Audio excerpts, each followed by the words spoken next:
Hi, this is Mark from LongIslandWatch.com, and today we'll do a quick video show you a couple of new bezel inserts that we got in the store for the SKX 007 or the 43 millimeter Islander.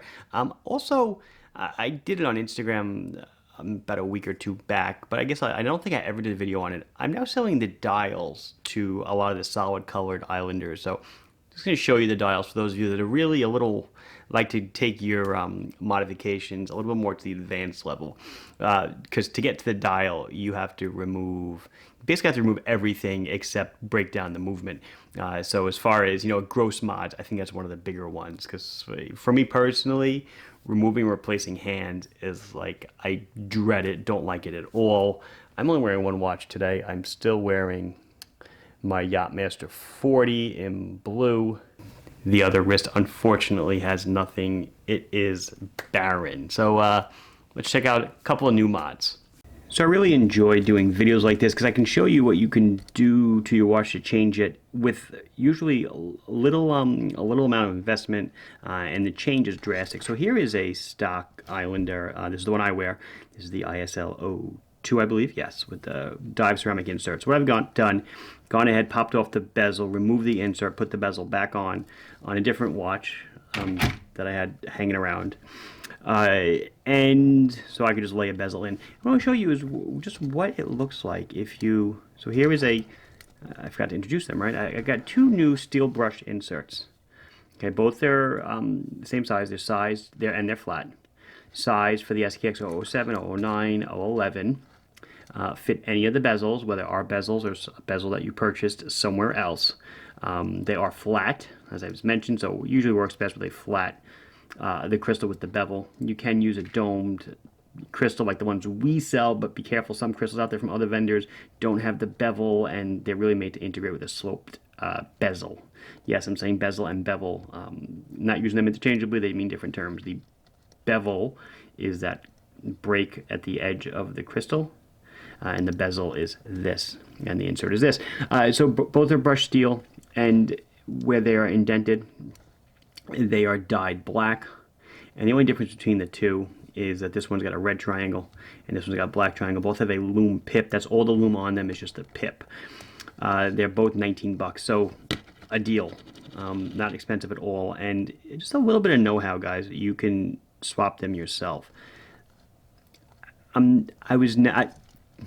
Rewind.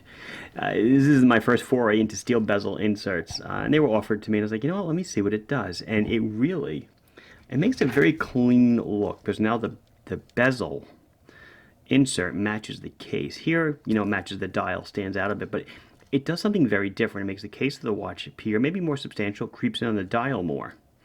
Okay, so it plays tricks with the eyes on what you're looking at.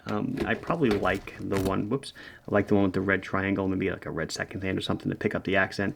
But I think it looks awesome. It integrates really smooth. Really, really good looking. And then let's see if there's a little bit of adhesive on here. I don't know if I can get it out. Yeah, there it comes. Whoops, try one more time. And then here is the one with the black triangle. And there it is with the black triangle. Again, the same exact thing, same price, 19 bucks. Black writing, black triangle, loomed pip. I mean, in case if you really want to see what it looks like when the lights go out, that's what it's going to look like. It glows really well. Also, I have sitting here, as I mentioned in the opening, Islander dials for sale. So as of filming right now, I'm offering 5 dials: black, white, blue, yellow, and orange. A little lint right there. And these are the same dials that you see in the Islander. This is in the 10. This blue one is from the 09. Same exact dial.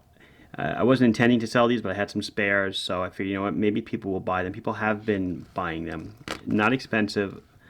I didn't look at the price before I started filming. I want to say they're 20 or 30 bucks or so.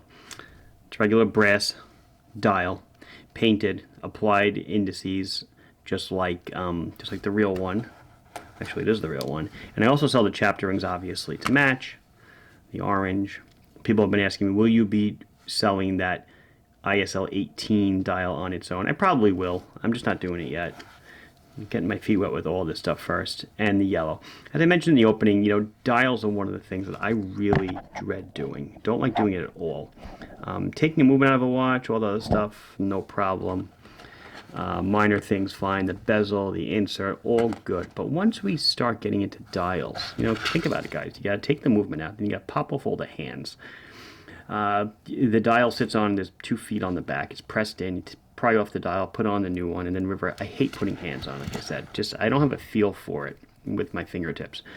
So that is that. Oh, I guess I should mention, so these dials will fit a 7S26 movement. So it will fit an SKX. If you want to retrofit an SKX with my dial, you're more than welcome to. Like I said, we'll sell the chapter rings to match it. So it fits a 7S26. It fits the 4R36, obviously. Something you should note is that it's only for a 4 o'clock crown watch because the movement is rotated a little bit. If the crown was at 3, the day-date would not align in the window correctly. You need a reprinted day-date wheel. That's about that. One thing I wanted to show, because it has to do with the last video I did on, or 2 videos ago, with tools. Talking about tool sets and excellent tools. You know, people ask me, you know, what do you use to remove bezels? I have almost every tool that there is out there. I finally invested, I guess I'll pull back a bit. I finally invested in a quality tool, and it is amazing what a quality tool can do for you. I do not use a case back knife. This is a tool by Horatech. Extremely, you can see that. It's a fine tool company. I mean, the threads, the cutting, everything. It's got 4 blades. It's really meant for, really not rotational bezels. More like pressed-on Rolex bezels, the fluted, and the ones that don't turn. You guys know what I mean. But it works great. For me, it works great. I do have another tool on the way, and when I get it, I'm going to share it. Does it come off? No. When I get it, I want to share it with you. It's a Bergeon tool. It's running me a lot of money. Retail like $800. I'm obviously paying a little bit less because I'm getting it through a wholesale account. But the way this nifty tool works, see the 4 blades there? You basically, I'm not going to use as much care as I normally would, but you basically lay the watch in on the blades and you crank down the handle. I'm just getting it. So if you're looking on the side, you see the blades are kind of going, they're gonna, as I tighten this, they're gonna go under the bezel and next to the case. I apologize for the shakiness, and the bezel literally just pops right off, and it leaves the watch relatively clean. A little more care and you won't get the marks on here, but you can see how in this case what a $400 bezel removal tool will do for you, you know, rather than a $20 case back knife. Amazing difference. I think that'll about wrap it up. This has been Mark from LongEyeWatch.com showing you some new steel bezel inserts and some dials. Please like the video if you enjoyed it. Subscribe to the channel if you've not done so. If you have any questions or comments, put them down below, and I'll be sure to address them as soon as I can. Thank you very much for watching. Bye-bye.